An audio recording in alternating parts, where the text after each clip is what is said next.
Chapter 2, Yellow Card. For Mrs. Hall's baby shower, Jessica shows up with such a big bunch of flowers from her father's florist shop that you'd swear she'd ripped a bush out of the ground and wrapped the bottom in foil. Whatever, I don't care. I found a bright card with yellow roses at the store, and the pitcher of flowers won't dry up in a week. I feel like it's my way of saying I'm sorry for being such a pain all the time. Max gives his present to Mrs. Hall. He leans back in his chair with his hands clasped behind his head as she opens it. He's given her diapers. I think he hoped to get a reaction from her and seems disappointed when she's happy. Max likes attention. He also likes parties. Just about every day he asks Mrs. Hall for a party, and today he's finally getting one. When Mrs. Hall slides my card out of the envelope, she doesn't read it out loud like the others. She hesitates, and I know that she must really love it. And I feel proud, which isn't something I feel very much. Mrs. Silver leans over to look. I figure I might finally get a compliment for once, but instead her eyebrows bunch up and she motions me towards the door. Shay has gotten up to look. She laughs and says, "The world gets dumber every day Allie Nickerson speaks." "Shay, sit down," Mrs. Hall says, "but it's too late. You can't make people unhear something. I should be used to this, but it still takes a piece out of me every time." As Shay and Jessica laugh, I remember how we dressed up as our favorite book characters from Halloween last week. I came as Alice in Wonderland from the book my grandpa used to read me a ton of times. Shay and her shadow Jessica called me Alice in Blunderland all day.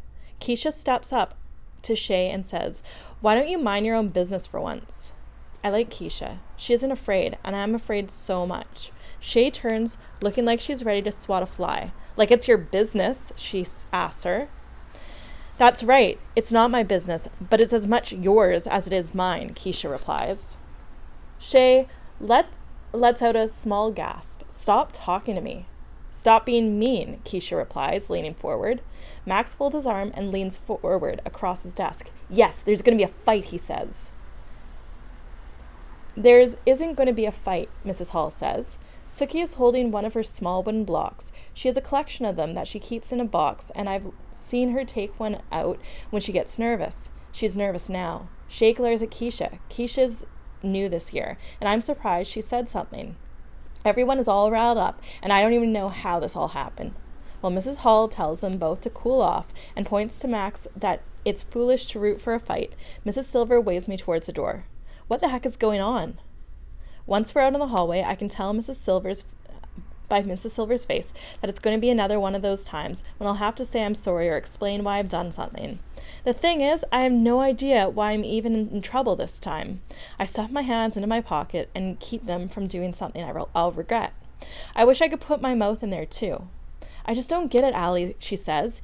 "You've done other things that have been inappropriate, but this is just, well, different. It's not like you." It figures. I do something nice, and she says it isn't like me, and I can't understand how buying a card is bad. "Allie," Mrs. Silver says, "if you're looking for attention, this isn't the way to do it." She has that wrong. I need attention like a fish needs a snorkel. The door swings all the way open, hitting the lockers, and Oliver springs from the room. "Allie," he says, "I think you gave her that card to tell her you're sorry. She has to leave us and go have some dumb baby. She's probably really sad. I feel for her, too." What's he talking about? "Oliver," Mrs. Silver says, "is there a reason you're out here?" "Yeah, I was going to go to the boys' room. Yeah, that's it." And off he runs. "Can I just go now?" I blurt out, feeling like the job of just standing here is something I can't do for another second. She shakes her head a bit as she speaks. "I just don't get it. Why in the world would you give a pregnant woman a sympathy card?" Sympathy card, I think. And I think some more. And then I remember, my mom sends those to people when someone they love dies. My stomach churns, wondering what Mrs. Hall must have thought. "You do know what a sympathy card is, Allie, don't you?" I should deny that, I know, but I nod because I don't want to have to hear Mrs. Silver explain it. And besides, she'll think I'm even dumber than I am, if that's possible. "Then why would you do such a thing?" I stand tall, but everything inside shrinks. The thing is, I feel real bad. I mean, I felt terrible when the neighbor's dog died. Never mind if a baby had died. I just didn't know it was a sad card like that. All I could see were beautiful yellow flowers, and all I could imagine was how happy I was going to make her. But there are piles of reasons I can't tell the absolute truth.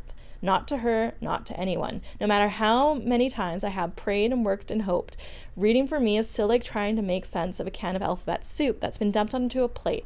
I just don't know how other people do it.